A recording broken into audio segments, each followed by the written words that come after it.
ఒక అద్దం జీవితాన్ని మార్చేస్తుంది. ఇది నిజం. దీని వెనుక ఉన్న లాజిక్ ఏంటి అనేది తెలుసుకుందాం. చాదస్త మూఢనమ్మకం అనుకునే వాళ్ళు ఈ వీడియోని ఇక్కడే స్కిప్ చేయండి. వాస్తు మరియు జ్యోతిష్య శాస్త్రంలో అద్దాలకు అంతగా ఇంపార్టెన్స్ ఎందుకు ఇచ్చారు? అవి మన జీవితంలో ఎటువంటి ఫలితాలను ఇవ్వగలవు?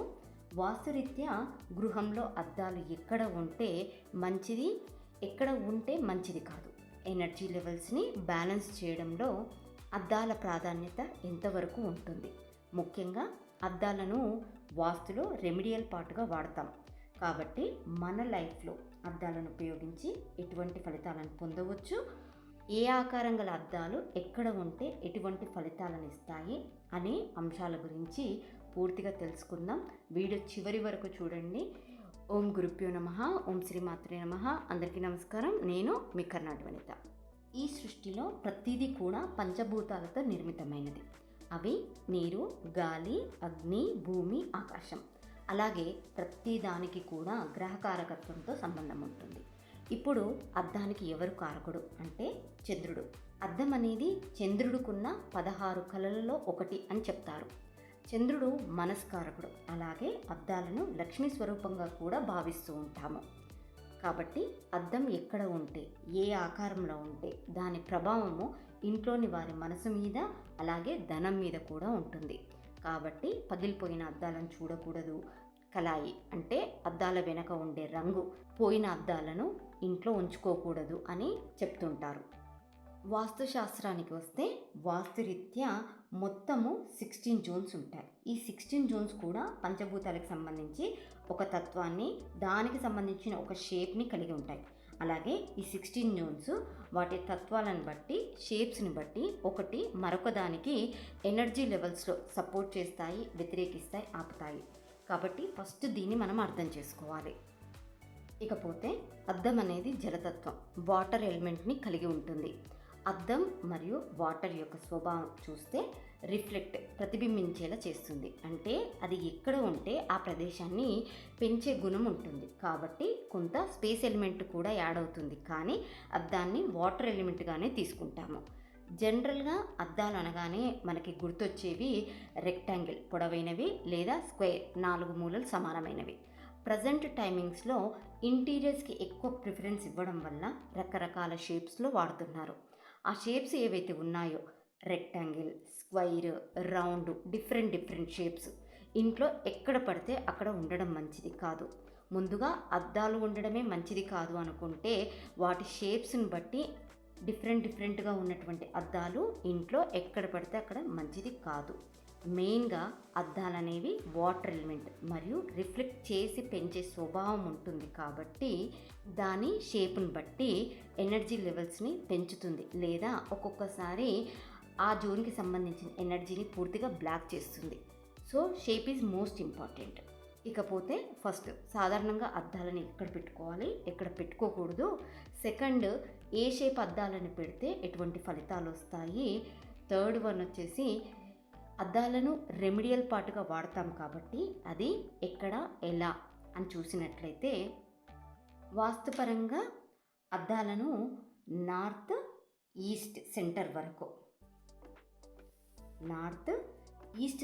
వరకు ఎక్కడైనా పెట్టుకోవచ్చు. నార్త్ వాటర్ ఎలిమెంట్, జలతత్వము, ఇక్కడ అద్దాలను హ్యాపీగా పెట్టుకోవచ్చు. అలాగే ఈస్ట్ అనేది ఎయిర్ ఎలిమెంట్, వాయుతత్వం కలిగి ఉంటుంది. దీనికి జలతత్వం అనేది సపోర్ట్ చేస్తుంది కాబట్టి ఈస్ట్ వాళ్ళకి కూడా పెట్టుకోవచ్చు. కానీ సౌత్ వాళ్ళకి, వెస్ట్ వాళ్ళకి పెట్టుకోకూడదు. ఎందుకంటే south east, south east, south అగ్నితత్వం కలిగి ఉంటుంది.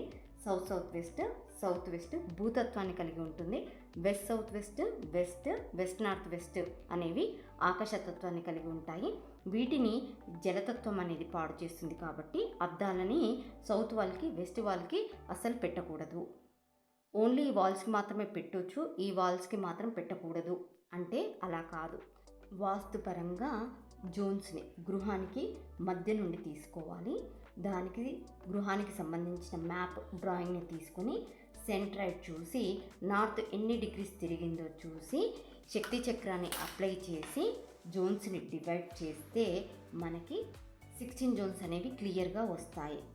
నార్త్ అంటే ఓన్లీ ఇక్కడ మాత్రమే కాదు, సెంటర్ నుండి ఉన్నది అంతా కూడా, అంటే ఈ ట్రయాంగిల్ ఏరియా ఏదైతే ఉందో ఇదంతా కూడా నార్త్. ఇక్కడ ఎక్కడైనా మనము అద్దాలని పెట్టుకోవచ్చు.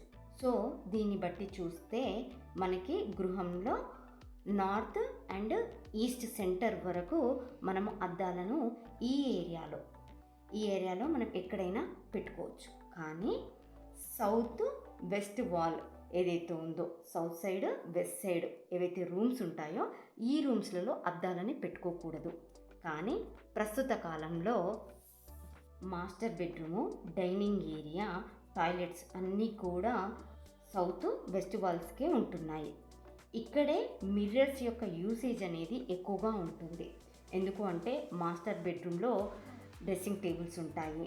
అలాగే ఇంకొంతమంది డ్రెస్సింగ్ టేబుల్ లేని వాళ్ళు బీరువా ఉండి దానికి అద్దాలను పెట్టుకుంటున్నారు. అలాగే నైరుతిలో బరువు ఉండాలని చెప్పి కబోర్డ్స్ చేయించుకోవడము. ప్రస్తుత కాలంలో ఇంటీరియర్స్లో కబోర్డ్స్కే పెద్ద పెద్ద మిర్రర్స్ పెట్టుకుంటున్నారు. టాయిలెట్స్లలో అవసరాల కొరకు మిర్రర్స్ పెట్టుకుంటున్నారు. అంతేకాకుండా డైనింగ్ ఏరియాలో కూడా ఇంటీరియర్ పర్పస్ షోకేస్కి సంబంధించిన అద్దాలను డైనింగ్ ఏరియాలో కూడా చాలామంది ప్రిఫర్ చేస్తున్నారు. దీనివల్ల ఇబ్బందులు అనేవి వస్తాయి. ఎటువంటి ఇబ్బందులు అంటే, ఫస్ట్ అద్దం అనేది ఎనర్జీని పెంచుతుంది కాబట్టి సౌత్ వెస్ట్ అంటే దక్షిణము, నైరుతి, పడమర పెరిగిన దోషం అనేది ఏర్పడుతుంది.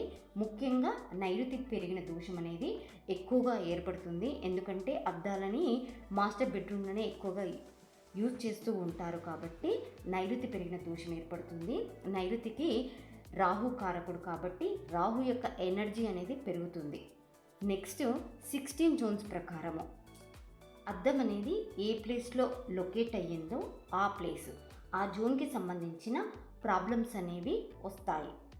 ఎగ్జాంపుల్, సౌత్ అయితే ప్రొఫెషన్ అండ్ నేమ్ అండ్ ఫేమ్కి సంబంధించిన ప్రాబ్లమ్స్ అనేవి వస్తాయి. సౌత్ వెస్ట్ అయితే అధిక ఖర్చులు అవ్వడము, సౌత్ వెస్ట్ రిలేషన్ ప్రాబ్లమ్స్ రావడము, సౌత్ వెస్ట్ సేవింగ్స్ మరియు పిల్లల ఎడ్యుకేషన్ అనేది దెబ్బతింటుంది. వెస్ట్ అయితే ప్రాఫిట్స్ అండ్ గెయిన్ విషయంలో ఇబ్బందులు అనేవి వస్తాయి. అదేవిధంగా నార్త్ వెస్ట్ డిప్రెషన్లోకి వెళ్ళిపోతూ ఉంటారు. ఇలా ఒక్కొక్క జోన్ని బట్టి ఏ జోన్లో లొకేట్ అయ్యిందో ఆ జోన్కి సంబంధించిన ఇబ్బందులు అనేవి వస్తాయి. మరి అలాంటప్పుడు ఏం చేయాలి అంటే, సౌత్ వెస్ట్ సైడ్ వచ్చే బెడ్రూమ్స్ కావచ్చు, టాయిలెట్స్లలో కావచ్చు, మిర్రర్స్ పెట్టుకునే దాంట్లో హైడ్ అయ్యేలాగా, అంటే హిడన్గా ఉండేలా ఇంటీరియర్స్లో చేయించుకోండి.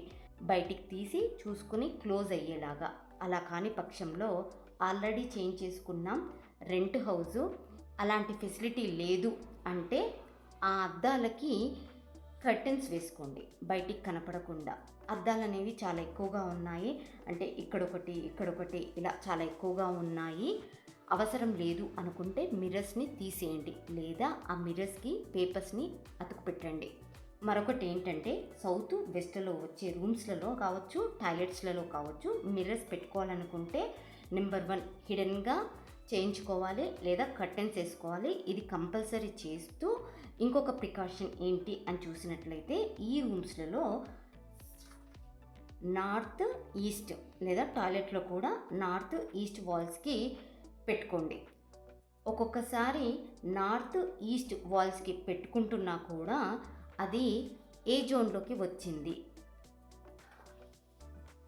ఆ వాల్ అనేది ఒకవేళ అది south west north west zones కనుక అయితే అస్సలు పెట్టకూడదు.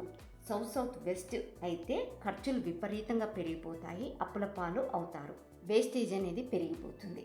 అదే నార్త్ వెస్ట్ అయితే సంతోషం అనేది ఉండదు, ఎన్ని ఉన్నా డిప్రెషన్లోకి వెళ్ళిపోతారు. సో ఈ 2 ప్లేస్లలో అస్సలు మిర్రర్స్ అనేవి పెట్టకూడదు. ఇక్కడ మీరు గమనించినట్లయితే మనకి చిల్లం బెడ్రూమ్ అనేది నార్త్ వెస్ట్లో ఉన్నప్పటికీ కూడా హాఫ్ ఆఫ్ ది పార్ట్ అనేది నార్త్ వెస్ట్లోకి వచ్చింది. ఇక్కడ మిర్రర్స్ పెట్టుకోమన్నారు కాబట్టి ఈ రూమ్ అంతా కూడా, అంటే ఈ ప్లాన్కి సంబంధించి half of the portion north వైపుకి వచ్చింది అని చెప్పి ఈ రూమ్లో మిర్రర్స్ పెట్టుకోవడం కోసం ఇక్కడ కూడా ఒకవేళ మిర్రర్స్ కనుక పెట్టుకుంటే, ఎందుకంటే ఇది ఈస్ట్ వాల్ అవుతుంది కాబట్టి ఇక్కడ మిర్రర్ కనుక పెట్టుకున్నట్లయితే వాళ్ళకి డిప్రెషన్ అనేది పెరుగుతుంది. కాబట్టి మనము చాలా జాగ్రత్తగా అది ఏ జోన్ అయ్యింది అనేది చాలా జాగ్రత్తగా చూసి అద్దాలు అనేవి పెట్టుకోవాలి. ఇక షేప్స్ విషయానికి వస్తే నార్త్ సైడ్ వాల్స్ ఏవైతే ఉన్నాయో, నార్త్ సైడ్ రూమ్స్ ఏవైతే ఉన్నాయో ఈ రూమ్స్లలో రౌండ్ షేప్ మిర్రర్ పెట్టుకోవాలి. ఈస్ట్ సైడ్ వాల్స్ అయితే రెక్టాంగిల్ షేపు పొడవుగా ఉండే అద్దాలని పెట్టుకోవాలి. అలాగే సౌత్ సైడ్ అయితే ట్రయాంగిల్, వెస్ట్ సైడ్ అయితే స్క్వేర్ షేప్ అద్దాలని పెట్టుకోవాలి. సౌత్ వెస్ట్ వాల్స్కి పెట్టేటప్పుడు మాత్రం అది ఏ జోన్ అయ్యిందో చూసుకొని షేప్ని డిసైడ్ చేయాలి. చిన్నవి మాత్రమే యూస్ చేయాలి, పెద్ద పెద్ద మిర్రర్స్ పెట్టుకోకూడదు. నెక్స్ట్, అద్దాలని రెమిడియల్ పాట్లో ఎనర్జీ లెవెల్స్ని బ్యాలెన్స్ చేయడానికి యూస్ చేస్తాం. అది ఎలా అంటే ఇల్లు ఒక్కొక్కసారి మనకి కట్ అవుతుంది. ఎలాగా? పార్కింగ్ కోసం కావచ్చు, లేదా స్థలమే ఒక్కొక్కసారి కట్ అయినప్పుడు దాన్ని నాలుగు మూలలు చేయకుండా కట్టేస్తుంటారు. అటువంటి ఇండ్లకి అది ఏ మూల అయ్యింది లేదా ఏ దిక్కు అయ్యిందో చూసి ఆ జోన్ని బట్టి మిర్రర్స్ని యూజ్ చేసి ఆ జోన్ ఎనర్జీని పెంచుతాము. ఎగ్జాంపుల్, ఈశాన్యం కట్ అయ్యింది రౌండ్ షేప్ మిర్రర్స్ తోటి. ఒకవేళ ఆగ్నేయం కట్ అయింది అనుకోండి, త్రికోణ ఆకారం గల మిర్రర్స్ తోటి.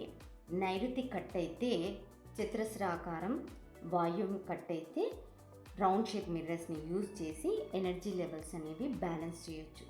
కానీ అద్దాలను ఎప్పుడు కూడా నార్త్కి, ఈస్ట్కి ఎక్కువ ప్రిఫరెన్స్ ఇవ్వాలి. ఇల్లు కట్టే విషయంలో కూడా నార్త్, ఈస్ట్కి ఎక్కువ స్పేస్ వదులుతాము, సౌత్కి, వెస్ట్కి తక్కువ స్పేస్ అనేది వదులుతాము. అంటే నార్త్, ఈస్ట్ పెరిగితే మంచిది, కానీ సౌత్, వెస్ట్ పెరిగితే మంచిది కాదు. అద్దాలకి స్పేస్ని పెంచే తత్వం ఉంటుంది కాబట్టి అది నార్త్కి, ఈస్ట్కి మంచిది అవుతుంది, కానీ సౌత్కి, వెస్ట్కి అంత మంచిది కాదు. మరి కమర్షియల్ బిట్స్ కావచ్చు, షాపింగ్ మాల్స్, పెద్ద పెద్ద షోరూమ్స్, బట్టల షాప్స్, సెలూన్స్లలో మిర్రర్స్ లేకుండా ఉండవు, చుట్టూ ఉంటాయి. మరి వాటికి ఇబ్బంది రాదా? వాటి విషయంలో మిర్రర్స్ అన్ని వైపులా ఉండడం వల్ల ఎనర్జీ అనేది అన్ని దిక్కుల్లో సమానంగా పాస్ అవుతుంది, కాబట్టి అక్కడ అంత ఇబ్బందినివ్వదు. కానీ గృహం విషయంలో సాధారణంగా మన ఇంట్లో పర్టికులర్గా ఒక ప్లేస్లో అద్దం పెట్టి ఆ ఎనర్జీని పెంచడం అనేది డిఫరెంట్. 16 జోన్స్లలో ఏ జోన్లో మిర్రర్ ఉంటే ఎటువంటి ఫలితాలు వస్తాయి, ఏ షేప్ మిర్రర్ పెట్టుకోవడం వల్ల ఎటువంటి బెనిఫిట్స్ని పొందవచ్చు అనే అంశాలను క్లియర్గా తెలుసుకోవాలి అనుకునే వాళ్ళు ఒక లైక్, కామెంట్ చేయండి.